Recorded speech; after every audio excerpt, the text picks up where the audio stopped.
죄의 악순환, 사사기에서 가장 대표적으로 나타나는 것들인데 그것을 끊는 믿음의 부모의 그 응답을 우리가 함께 누리게 되기를 바랍니다. 오늘 말씀의 제목은 죄의 악순환을 끊는 믿음의 부모입니다. 사사기 2장 11절부터 19절의 내용을 가지고 우리가 말씀을 나누도록 하겠습니다. 먼저 서론에서 우리가 살펴볼 것이 사사기라는 책은 이스라엘의 반복되는 실패를 기록한 책입니다. 그죠? 단순히 이것이 이스라엘 역사를 기록한 것이 아니라 현재 우리의 모습을 비추는 거울이 될 수 있습니다. 그죠? 특히 오늘 말씀은 한 세대가 하나님을 잊었을 때 어떤 일이 일어나는지에 대해서 보여주고 있습니다. 특히 우리에게서 이것이 중요한 것은 무엇이냐? 죄의 악순환이라는 것이 지금 우리에게도 얼마든지 일어나는 일들이라는 것입니다. 부모 세대가 하나님을 경험했는데 그 믿음을 다음 세대에게 전하지 못한 예들은 생각보다 많이 있습니다. 예를 들어서 요셉은 하나님이 요셉과 함께 하시는 축복을 누리고 그것을 불신자들이 보고 알 정도로 누린 사람이 요셉입니다. 그런데 우리가 잘 알고 있지만 요셉 사후에 요셉을 알지 못하는 바로 왕이 일어나서 이스라엘 백성들은 뭐가 됩니까? 노예가 됩니다. 그죠?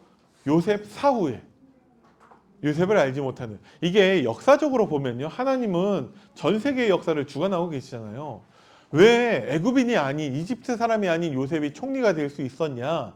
그 당시에 애굽의 나라 가운데 이방인들이 쳐들어와서 애굽 왕조를 무너뜨리고 이방인 왕조를 세웁니다.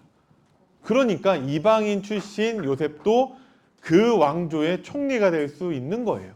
근데 다시 쿠데타가 일어나서 애굽 사람들이 들고 일어나서 이방인 왕조를 무너뜨리고 쫓아내고 애굽인 왕조를 세우게 되는 것입니다.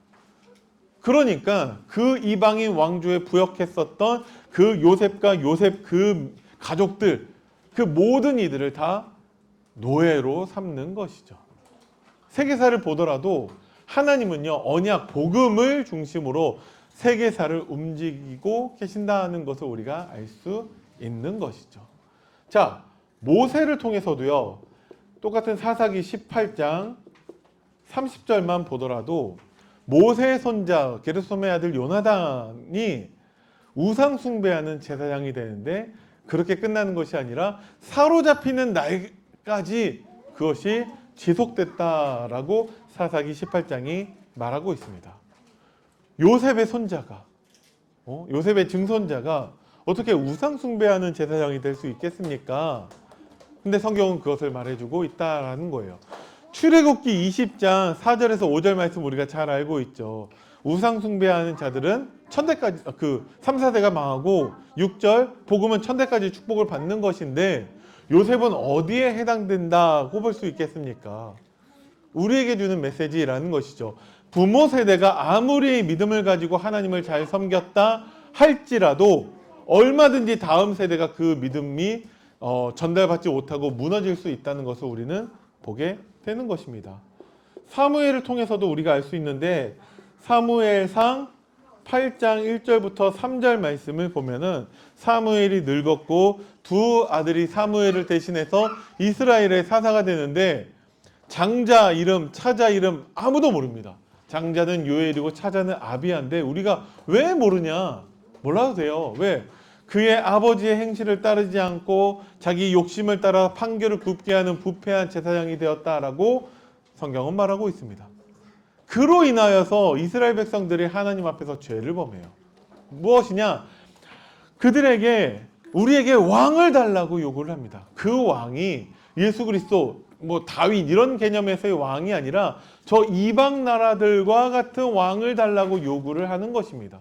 그래서 하나님이 사무엘상 8장 7절 말씀을 보시면요, 저들이 너를 거부하는 것이 아니라 나를 거부해서 나로 이스라엘의 왕이 되지 못하게 하는 것이다 라고 하나님이 말씀하고 계시는 거예요.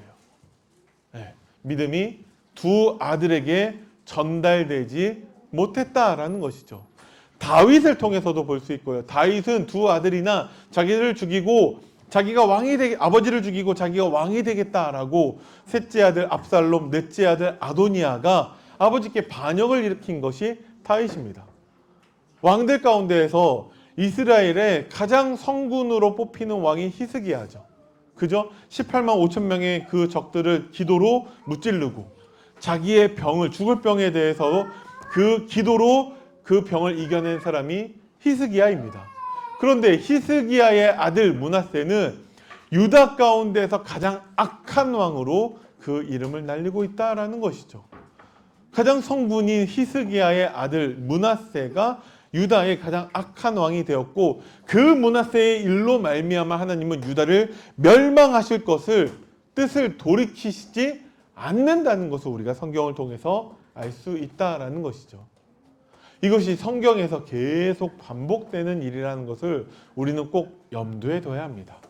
내가 예배 잘 드리면 우리 자녀가 잘 하겠지 꼭 그것을 보장하지 않는다라는 것을 성경이 말씀하고 있다는 것을 우리는 꼭 기억해야 됩니다. 이처럼 성경에 수많은 예가 있는데 악순환의 고리에서 우리가 자유로울 수 없다라는 것이죠. 그러면 우리는 어떻게 해야 됩니까? 그것을 오늘 말씀을 통해서 우리가 함께 나눠보고자 합니다. 자, 먼저 본론에서 죄의 시작이 무엇입니까? 죄의 시작은 무조건 하나님을 떠남입니다. 그죠? 이것이 모든 죄악의 근원이라는 것이죠. 11절부터 13절 가운데에서 하나님은 그것을 또 말씀하고 계시는 거예요. 이스라엘 자손이 여호와의 목전에 악을 행하여 뭐 합니까? 바알들을 섬기게 되었습니다. 무엇이죠? 우상 숭배하고 있다라는 것이죠. 하나님이 주인된 우리의 마음에서 자꾸 다른 것들이 주인 노릇하고 있다라는 거예요. 그것의 특징들이 뭐죠? 좋은 것들이라는 거예요. 누구나 다 흠모하고 다 간절히 바라는 그 좋은 것들, 많은 재산, 우리가 성공하고 그 어떤 명예나 세상에서 인정받고 병에서 낫고 우리 자녀들 잘 되고 서울대 가고 부자 되고 또 우리 가정 화목하고 이러한 것들을 그 좋은 것들이 우리 마음에 주인 노릇하고 있는 것, 그것이 성경은 분명히 죄라고 말하고 있습니다. 왜 그러냐? 하나님과 상관없는 것들이기 때문에 분명히 죄입니다. 하나님은요, 이스라엘 백성들에게 분명히 놀라운 일을 행하셨습니다. 그죠? 근데 이스라엘 백성들은 그 일을 경험하고서 다 이것을 잊어버렸다라는 것이죠. 출애굽의 그런 기적들, 광야에서 만나로 먹이시고 하나님은 모든 것을 완벽하게 책임지셨고 가나안 땅에 들어감에 있어서도 하나님이 그 전쟁에서 승리하게 하셨다는 것을 우리가 얼마 전에 말씀을 통해서 우리가 배웠다라는 것이죠. 한쪽에 앉아있자. 자, 근데 이스라엘 백성들은 반복해서 하나님에 대해서 잊어버립니다. 그죠? 그 죄의 악순환이 지금도 계속해서 반복되고 있다라는 거예요. 이것이 우리에 대해서는 끊어져야 됩니다. 그죠? 이것을 여러분들의 언약과 사명으로 붙잡게 되기를 바랍니다. 어쩌면 우리도 모르는 사이에 죄가 시작되었는지도 몰라요. 뭐 때문에 그러냐?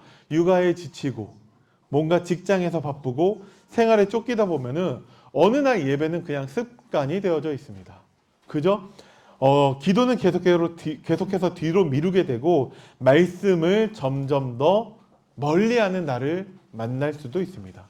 그럼 우리의 마음은 어느새 하나님보다 다른 어떤 것들을 의지하고 사랑할 수도 있다라는 것이죠. 그게 지난주에 우리가 말씀을 통해서 우리가 배운 것들이죠. 특히나 부모가 하나님을 잊으면요, 자녀는 더욱더 하나님을 모르게 됩니다. 그죠? 부모는 자녀에게 첫 번째 교사이고 부모는 자녀에게 선지자입니다. 부모의 모습을 통해서 하나님을 알게 되고 교회를 배우고 예배를 누리게 됩니다. 그죠? 믿음은 절대 저절로 이어지는 것이 아닙니다. 그죠? 부모가 하나님보다 다른 것을 중요하게 여기면 자녀는 그 길을 따라갈 수밖에 없는 것입니다. 우리는 그것을 꼭 기억해야 한다라는 것이죠. 죄의 악순환은 반드시 다음 세대까지 이어집니다. 그죠? 그래서 우리가 처음부터 봤듯이 창세기 3장에서 봤듯이 죄라는 것은요 한 사람으로 끝나지 않습니다. 아담 한 사람의 죄로 인하여서 모든 인류는 다 죄인이 되었습니다. 그죠? 그래서 하나님은 그것을 너무나 안타깝게 여기고 계시는 거예요. 한 사람의 그 죄인의 굴레에서부터 모든 인류가 다 그 죄인이 되었는데 하나님은 남자와 여자를 만드시고 가정을 이루어서 부모가 되게 하셨는데 부모를 통해서 하나님의 복을 전달하게 하셨는데 복이 전달되는 것이 아니라 죄가 전달되고 있는 것이죠. 그죠? 부모에게서 배운 것이 자녀에게는 우선순위가 됩니다. 그죠?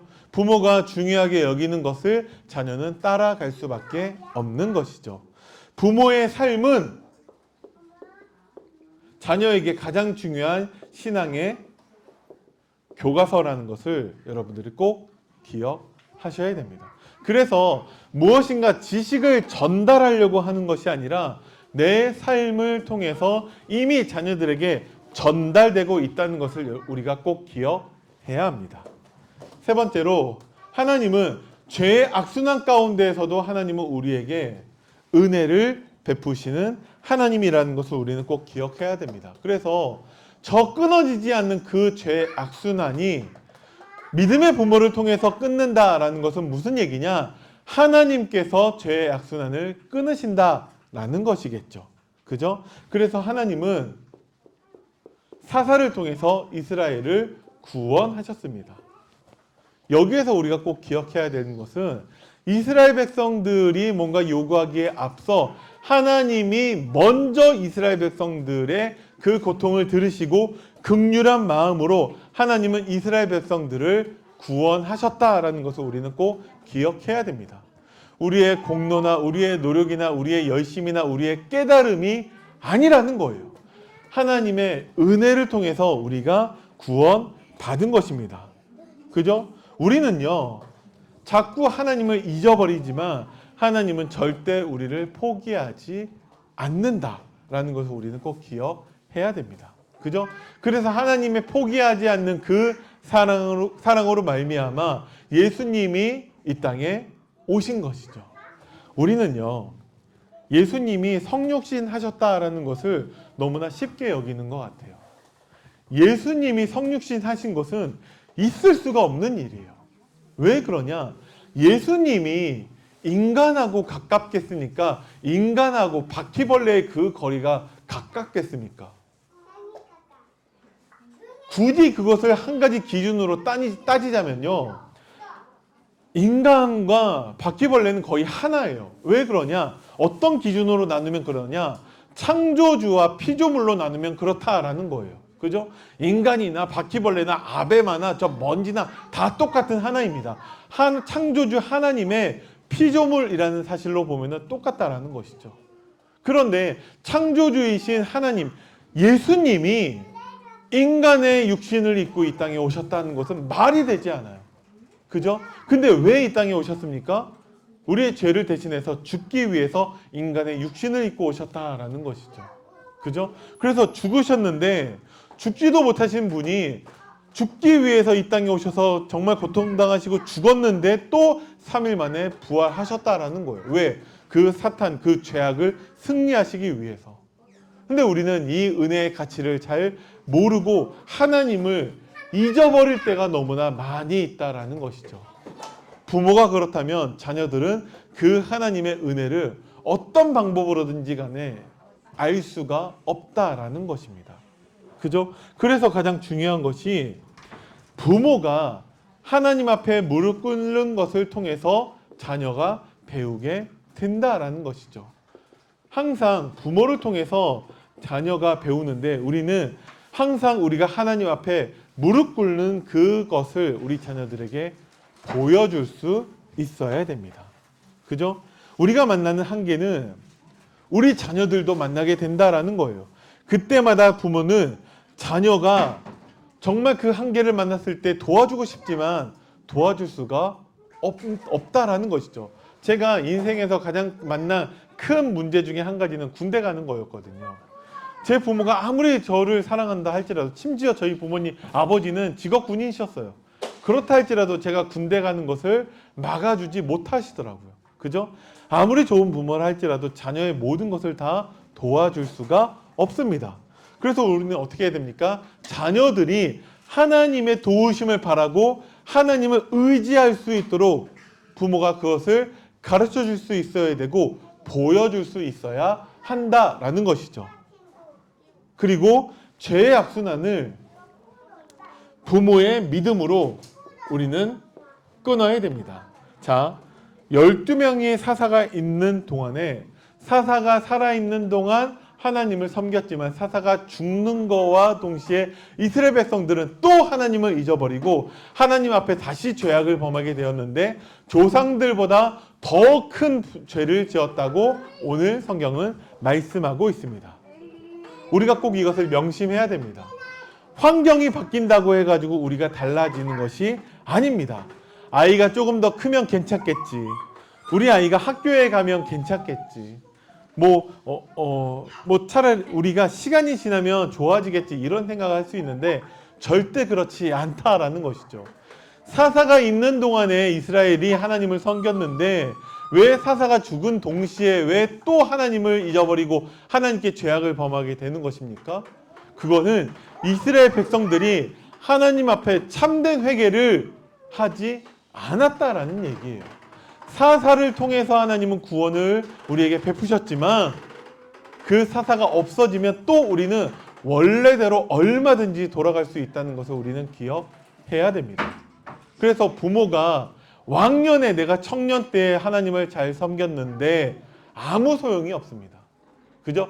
지금 내가 하나님 앞에 나아가고 있는가? 오늘 내가 하나님을 선택하고 있는가? 그래서 하나님 말씀 앞에 서고 하나님 말씀에 순종하는 삶을 살고 있는가? 그것이 너무 중요하다라는 것이죠. 그죠? 자녀가 어떻게, 그게 중요한 게 아니에요. 부모인 내가 지금 하나님을 선택하는 것이 더 중요하다라는 것이죠. 아무리 작고 연약한 것처럼 보여도 부모의 작은 신앙이 자녀의 평생 믿음에 그 믿음을 세우는 씨앗이 된다는 것을 여러분들이 꼭 기억하시기 바랍니다. 결론으로 지금 나에게 반복되는 사사기의 악순환을 우리는 발견해야 됩니다. 우리가 육아에 지치고 현실에 힘들고 많은 어려움들 가운데 있지만 그때마다 내가 하나님을 의지하는지 아니면 한숨 쉬고 힘들다, 어렵다, 안 된다, 없다, 죽겠다 그 말 속에 사로잡혀 있는지 우리는 나 자신의 모습을 점검하고 내 안에 반복되고 있는 그 사사기의 악순환을 우리는 발견할 수 있어야 됩니다. 그리고 예수님께서 그 악순환을 끝내셨다는 것을 우리는 믿어야 되고 믿음의 고백을 할 수 있어야 됩니다. 사사는 예수 그리스도를 예표하고 있죠. 그죠?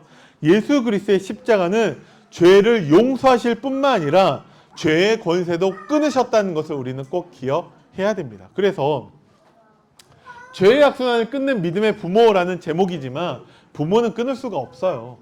예수님께서 끊으셨다라는 믿음을 가진 부모가 되어야 한다라는 것이죠. 세 번째, 부모는요, 그래서 오늘 하나님을 선택하는 그 믿음을 가져야 합니다. 그죠? 이 믿음이 무엇을 말합니까? 히브리서 12장 2절 말씀대로 믿음의 주요. 우리의 믿음이 내게 아니에요. 믿음의 주인이 있습니다. 믿음의 주여 또 온전하게 하신 이인 예수를 바라보자. 우리는 너무나 쉽게 죄의 악순환 속으로 들어가고 있지만 그것을 끊으시고 우리를 온전하게 하시는 예수님을 우리는 바라봐야 됩니다. 그것이 우리가 오늘 하나님을 선택하는 것이고 그것이 오늘 우리에게 믿음이 되는 것입니다. 그래서 힘들고 어렵고 지친 그 육아 현장 가운데에서 예수님을 바라보고 예수님이 주시는 참된 은혜와 믿음 가운데 거하시는 우리 모든 태영아 부모님들 되시기를 바랍니다. 기도하겠습니다. 살아계신 하나님 은혜를 감사드립니다. 우리에게 정말 예수님을 믿는 믿음을 주세요.